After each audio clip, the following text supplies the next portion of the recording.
Morning, Lincoln Ground, Vision Jet 788 Charlie, Mike. We are at Waypoint. Going to pick up an instrument clearance to Duluth, and we have Mike.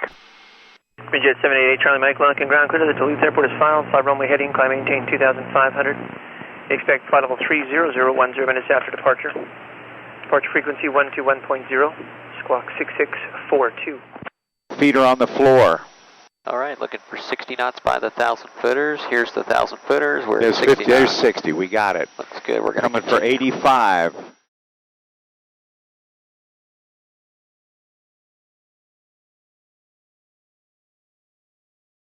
What up? Charlie, do you want us to go right traffic? Runway heading. Right traffic. Just adjust the trim as needed. Yep, I'm doing it now. And you can There just we follow go. the director. There we go. There we go. Additional traffic, 10 o'clock, 7 miles northwestbound, 1000 for 9, 1000 Boeing 737. Charlie, Mike, we're looking turned right to 280.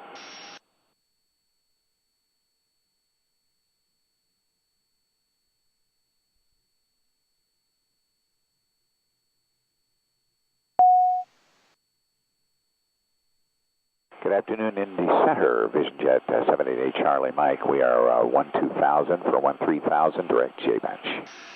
78 Charlie, Mike, welcome climb hill 200. Up to 200, Charlie, Mike.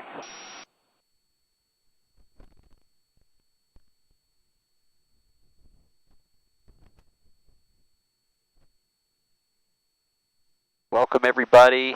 My name is Joel Mayo. I'm your first officer today, alongside my captain, Rob Reider here.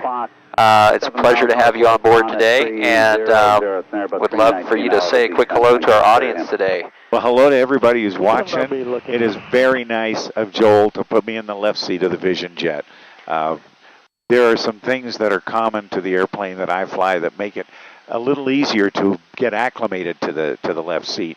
But it's pretty cool. Thanks for letting me be here. Absolutely. And I was counting this morning. I think this is our 5th flight in the Vision Jet. Wow. Because this is the 3rd year in a row we've done the Duluth Airshow. That's right. One of the trips we ended up having to go back in an SR-22. Yeah. Sure did. A little bit slower, but comfortable and very, very nice nonetheless. Absolutely. Well, wanted to take this opportunity. We are level at 300 now, and we've got just over 2 hours left en route to Duluth. By the way, if you are in Duluth this weekend, come see the Duluth Airshow, sponsored by Essentia Health. And Rob is the announcer this year and always does a fantastic job. But wanted to take this opportunity to interview the man, the myth, the legend, and tell us a little bit about your aviation career and what got you into this field. Well, my dad, after World War II, soloed in a Piper Cub, but couldn't get his private ticket because he was colorblind. Okay. So that was kind of sad. But we built models, and he took me to the Air Force Museum when my family moved to Ohio. I got to see the YB-52. One of the prototypes for the B-52 bomber. I remember seeing that.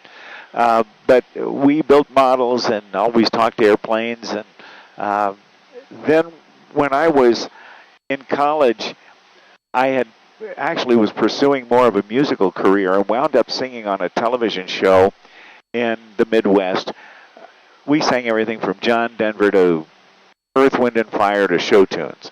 And one year, 1978, my 8th year on the show, we went to Dayton, Ohio, to what was then the Dayton Air Fair in 1978. And I said, I want to get involved, started volunteering the next year, and then the people who got me involved knew I was doing TV and knew I could handle a microphone, and they asked me to announce the balloon launch at 6:30 in the morning. So I said, yeah, I'll do that. I didn't know squat about hot air ballooning, but I read a little bit and made it work. And then I hung out, and there's a guy named Bill Bordelot, International Council of Air Shows member number 4. He has since passed away, but he let me sit up there and started giving me a little mic time. And one day he said, here, do these manufacturers demo. I got to go to a briefing. And so it was baptism by fire. but it worked out. He gave me more and more opportunities, and the folks there encouraged me, and that was all the way through the 80s up into the 90s, and in 1995, I joined the International Council of Air Shows. And so that was a big step for me. And then stepping one step further as time went on, I was working at a church at the time. I had an audio business, and then in 2006, things were getting good enough in the air show business that my wife and I thought we should take a chance at this. Yeah, go full time. Yeah. And so that year I wound up 2006, 22 air shows. Wow. And what is the pinnacle, or what's your record of air shows in 1 year?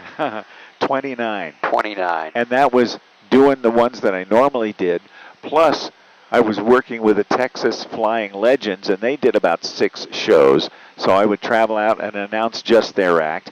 And then there were other shows with the Breitling Jet team. And when they came to the United States in 2005, their announcer had trouble being understood by Americans, and the Breitling message wasn't getting across. And so I got hired to be the American language, the American voice for the team. So that took me to 29. That was brutal. It was brutal. I have kept it down to around 22 shows up until the last few years. Jet 788 Charlie Mike, flight level 300.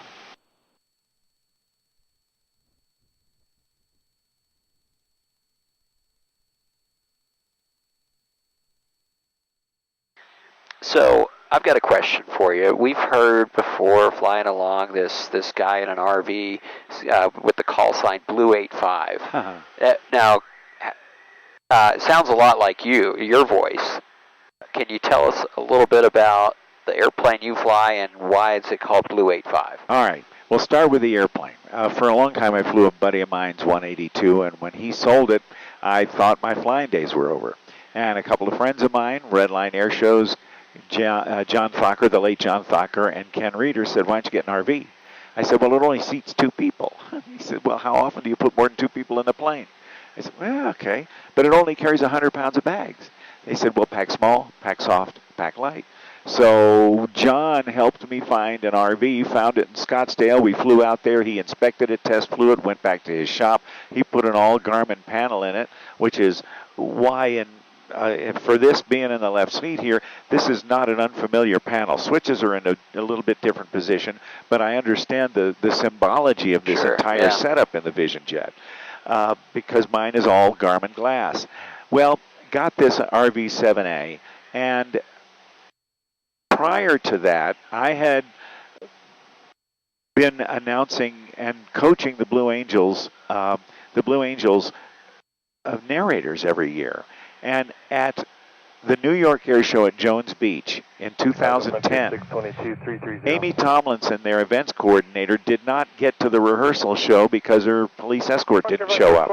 So I put on the scanner and the headphones and listened to the jets, and I told C.J. Simonson, number 8, the narrator, what maneuver was coming next. I kind of assumed the role of Blue Angel 8.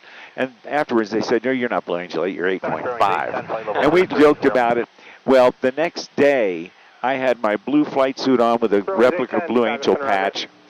And when I introduced the Blues, I got in between them and mugged, and I had a scanner with 8.5, Sharpied on it and mugged, and then we laughed. Well, they made me an honorary that year in 2010 out of Miramar. And the next day, Amy Tomlinson came out with a Blue Angels helmet bag with a Blue Angels crest, my name, and 8.5 on it. That's awesome.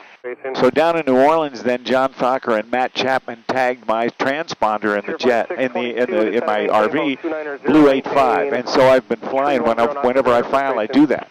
So I have been places where guys say, "Hello, Rob." They recognize me and they know who it is, and it's kind of fun. That's awesome. Yeah, that sounds like a lot of fun.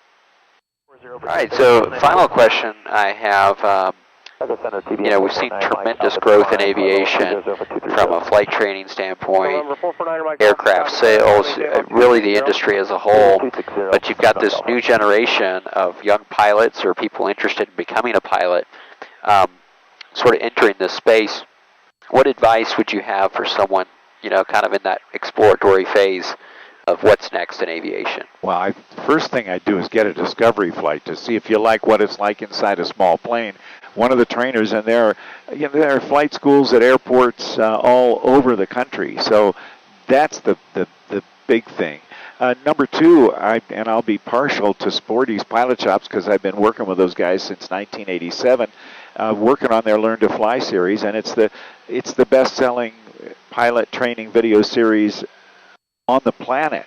So that would be a good one to do. And then realize that there are a lot of different paths to a successful aviation career. It doesn't have to be with the airlines. It could be with the airlines, could be with corporate flying, could be the military. There are a lot of great ways to do it. Yep. So just know that given the trends that are out there, there is a huge need for pilots Absolutely. in commercial aviation right now.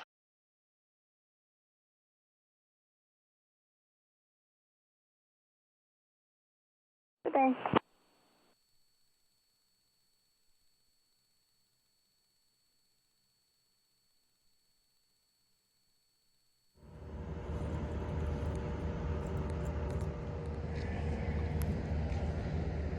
So, Rob, welcome to Duluth, Minnesota.